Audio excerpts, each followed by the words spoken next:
खुरमजरी मयाम पुनमक मतम कुइरा मतुंगदा आई वीडियो अमा अमुक थांगतचरी थांजिंग मेटपा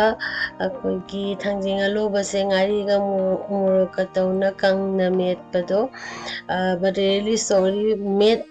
मेटपगी मतांगी वीडियो दुदी डिलीट होइथोखरे सोइना तौना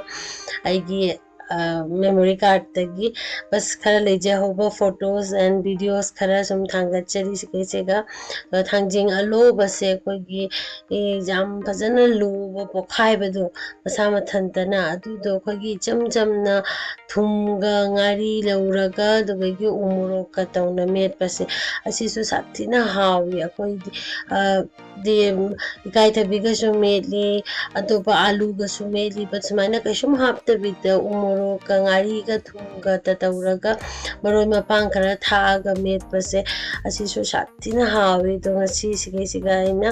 जस्ट ngariga उमुरोका थुमगा फजना नोइखाइरे अहांबदा अदुदगी आइगे सिगी अलोबा थांजिंगदो मपुम अनिमुक इना लौरे अदु फजना मिक्स तौरगा जिकी मोरोका ngariga तौरगा अदुबगी तोनिंगोक थाए मयांग तोन थाए। तो ये कच्चा मखाना हम इसे कहते हैं। तो ये जो कच्चे मखाने होते हैं ना, तो हम लोग इसको भरता बना के खाते हैं। इसको आलू के साथ, अरबी के साथ कई तरीके से हम इसको पका के खाते हैं। तो यहाँ पे मैंने एक बहुत ही सिंपल तरीके का भरता बनाया है, जिसपे हमने रोस्टेड ड्राई फिश जो है ngari को रोस्ट किया और फिर उसको भुट जुलुकिया जो बोलते हैं, किंग चिली और नमक के साथ एक अच्छे से उसको भरता बनाया है, बहुत सारे फ्रेश हर्ब के साथ। Thank you.